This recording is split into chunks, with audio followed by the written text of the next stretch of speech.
I don't want this one to be another my team selection video or this is my first draft.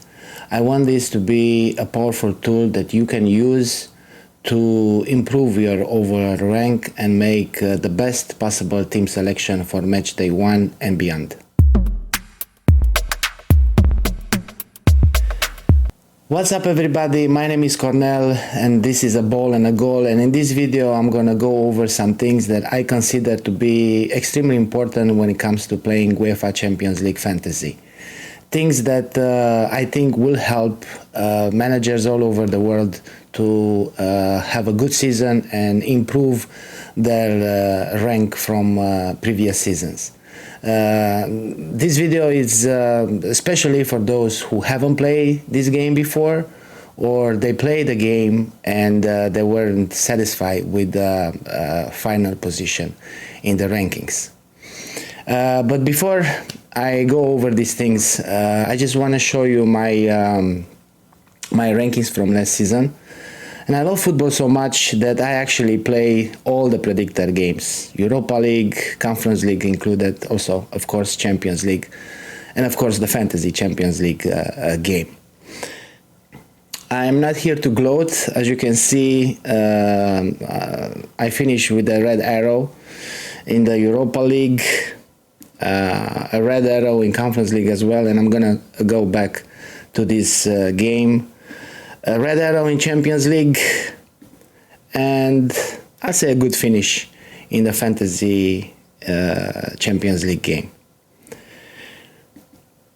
Now, the game that I'm mostly proud about is the Conference League prediction game, because I think a lot of people will have a hard time putting these teams in their respective countries, let alone playing a prediction game.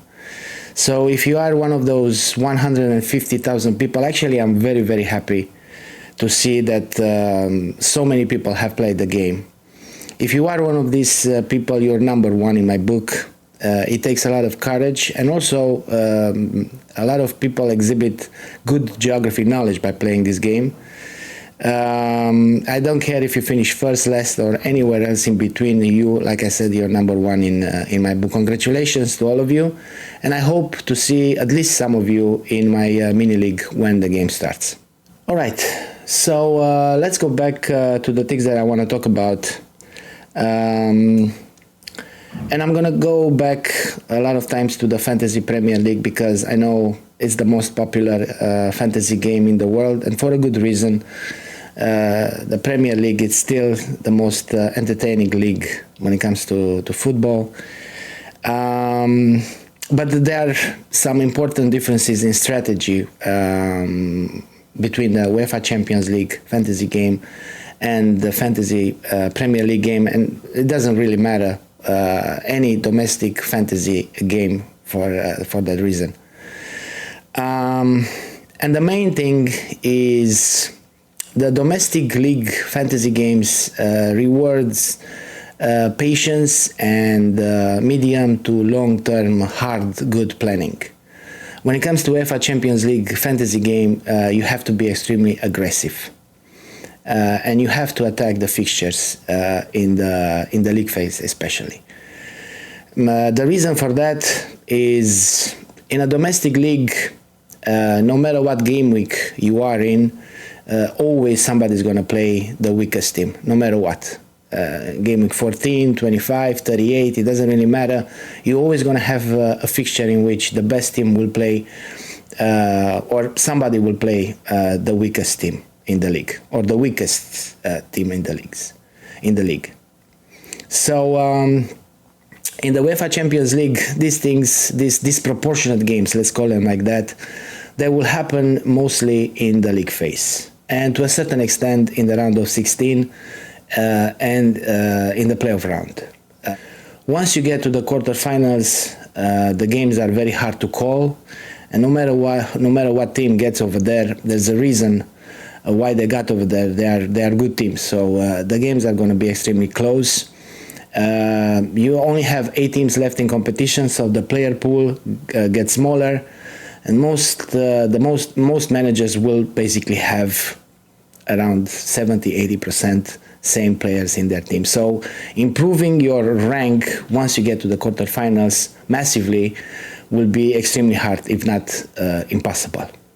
So that's why it's important to go aggressive from the beginning and to attack the league phase.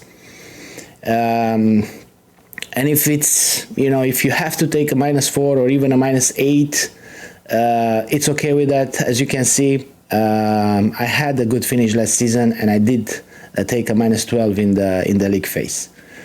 So I don't see a problem with that, as long as you assess, and you are convinced about the risk that you're taking.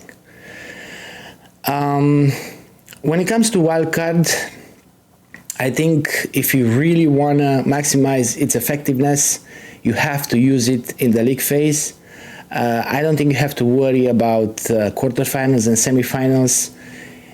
I did play, I think, the first leg of the semifinals with 12 outfit players, and I don't think it affected me that much. So, like I said, the wildcard, in my opinion, has to be used to maximize its effectiveness in the league phase. I'll say somewhere between match day 4 and match day 6. You can set up your team at the beginning for the first 3 or 4 game weeks, and then reassess the situation in the middle of the league phase, and then use your wildcard for the last 4 match days.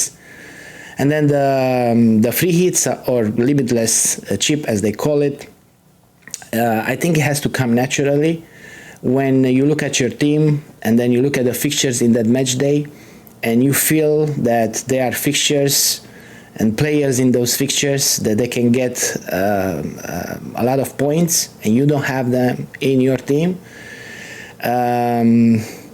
then I think it's okay to use the free hit. But like I said, this thing has to come naturally. I don't think it has to be planned. It's just, match day, you look at your team, you look at the fixtures, you assess the situation, and if there is like 5, 6, 7 players, 2, 3 teams that you don't cover, and you think these teams are able to score a lot of goals and the players to get a lot of points, then I think it's okay to use the limitless chip. One thing I want to talk about is recovery balls. They introduced this season in the Fantasy Premier League the defensive contributions, and I was actually really happy about that, because I think makes the game a little bit harder. And I know a lot of people don't like it. I want the game to be harder. I want to be good, or I want to win something that is hard, not something that is easy. But that's just me. But when it comes to UEFA Champions League, they only award points for recover balls, which doesn't include tackles, interceptions, or clearances. So it's not the same thing.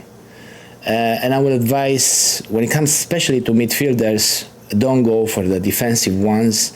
It might happen for some players to get 2 or even 3 points, but I think you should look for attacking returns instead of recovery balls.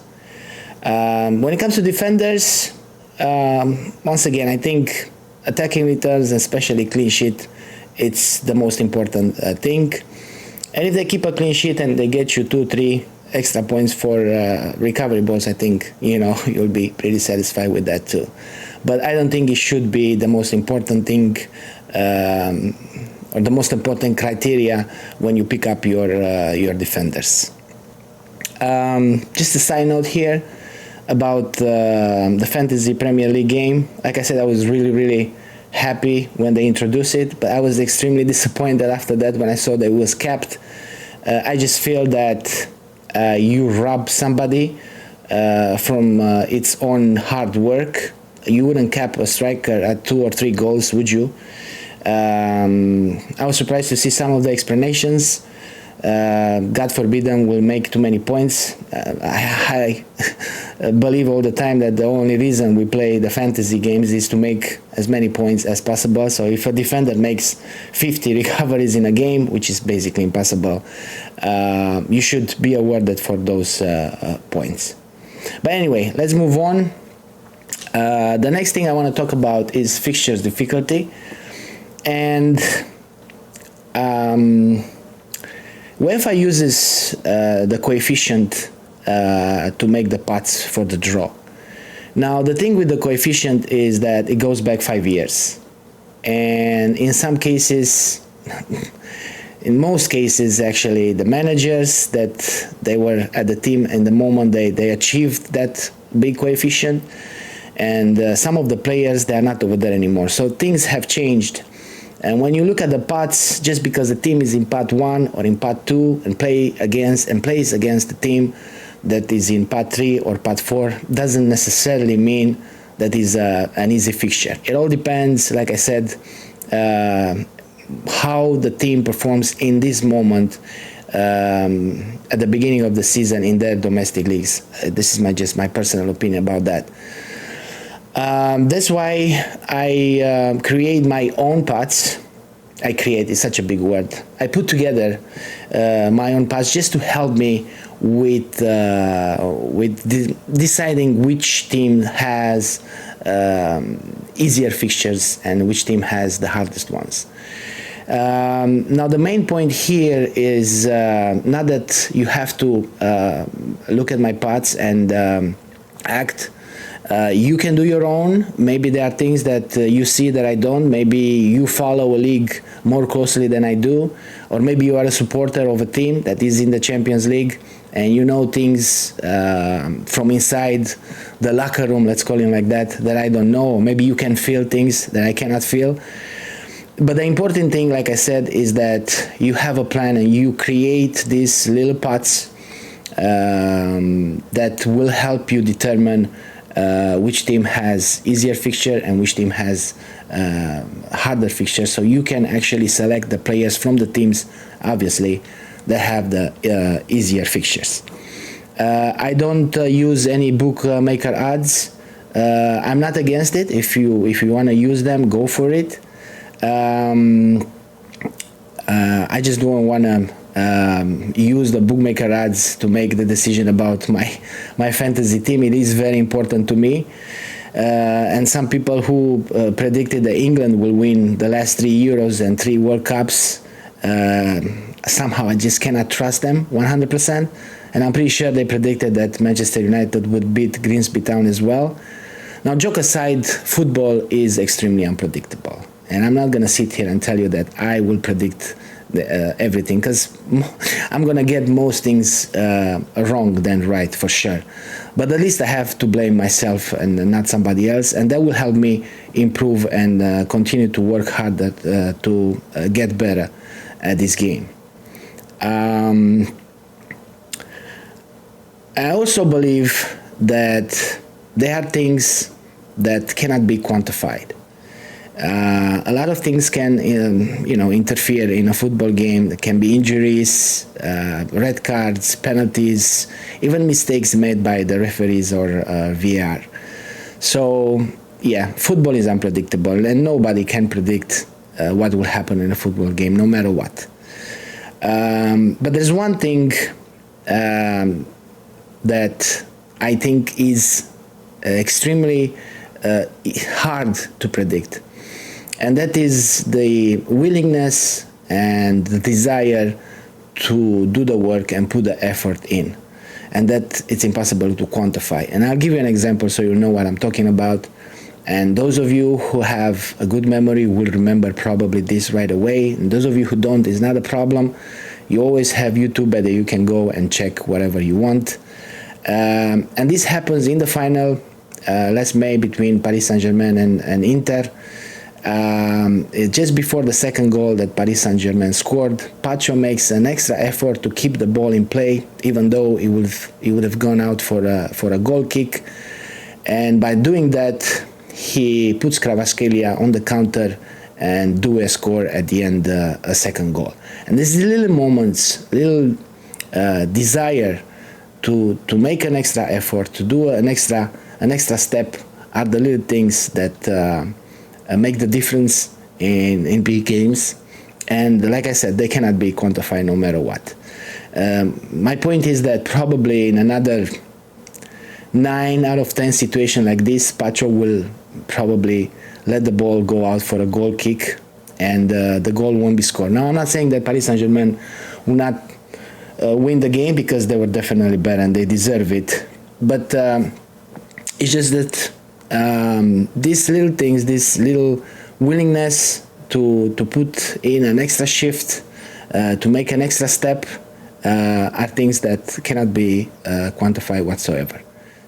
All right, so let's get through my pots. The first one is consisting of the teams that I think have the highest chance to qualify directly into the round of 16. So finishing in 1 to 8 position. And those are Arsenal, Barcelona, Bayern München, Liverpool, Paris Saint-Germain, and Real Madrid. Then the second part is consisting of the teams that I think have the highest chance to squeeze into the top 8. Mostly of them probably will finish as seeded teams in the playoff round, so somewhere between 9 and 16. But I think some of them have the capability of finishing in top 8. Benfica, Borussia Dortmund, Chelsea, Inter, Manchester City, and Napoli. Then part 3 are the teams that I think they can get into the playoff round at seeded. There will be somewhere in around 9 to 20, somewhere around that. Bilbao, Club Brugge, Eintracht Frankfurt, Juventus, Tottenham, and Villarreal. And part 4 are the teams that I think have the highest chance of finishing up to position 24, going into the playoff round as unseeded teams. Atletico, Bodo Glimt, Monaco, Newcastle, PSV Eindhoven, and Sporting. Now, I just want to make one thing extremely clear. This is not a prediction of who is going to win the Champions League.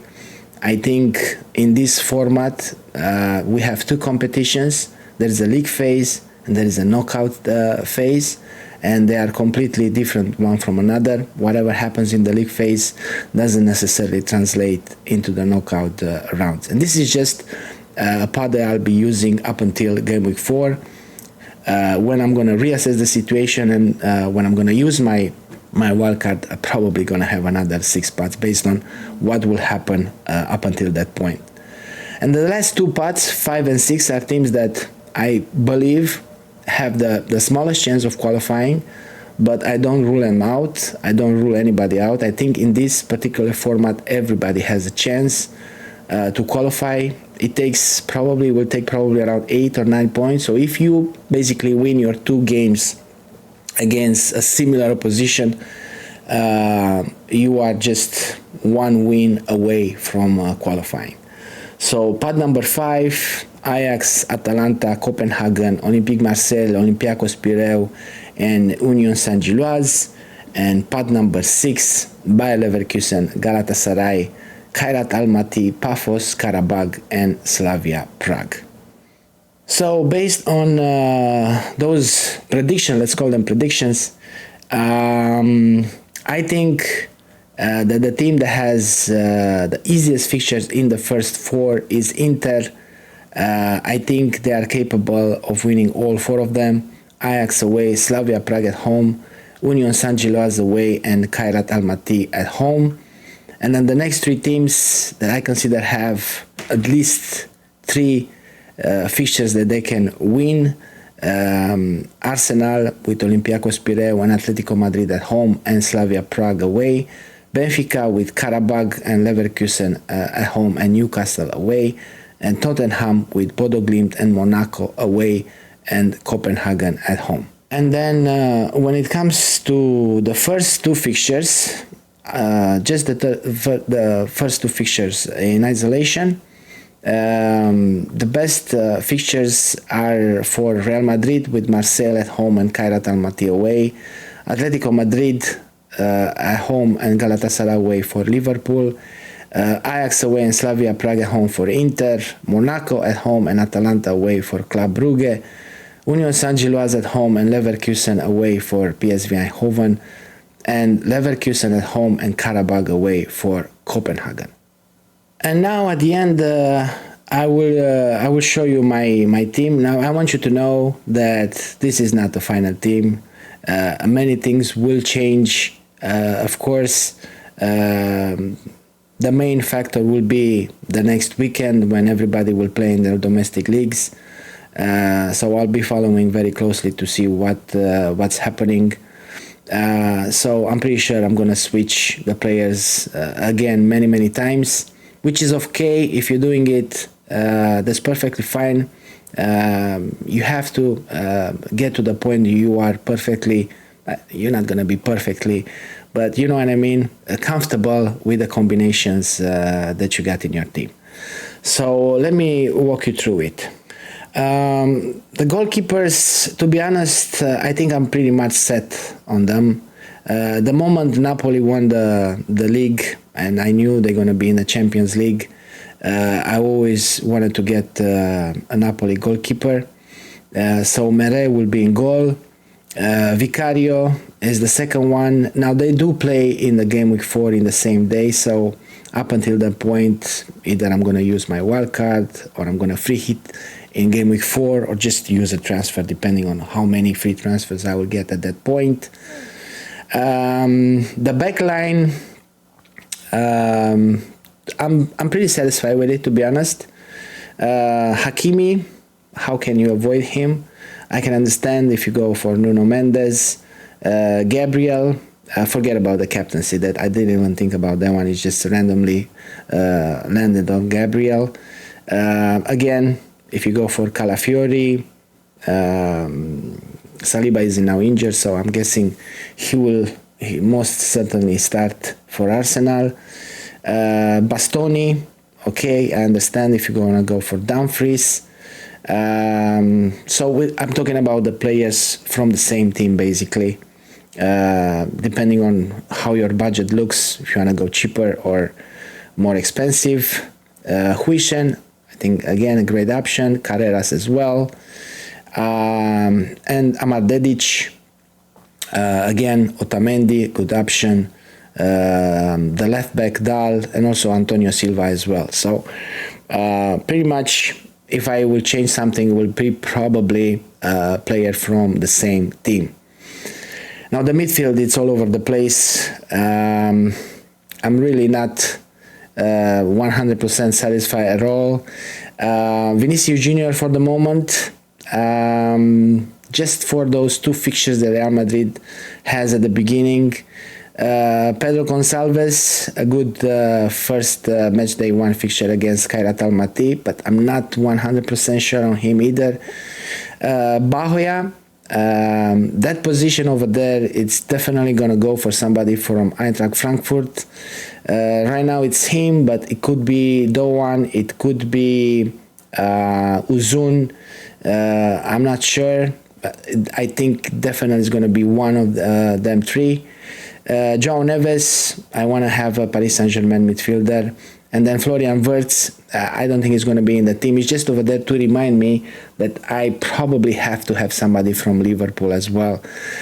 And then the forward line, Kane, in my opinion, right now he's probably playing his best football.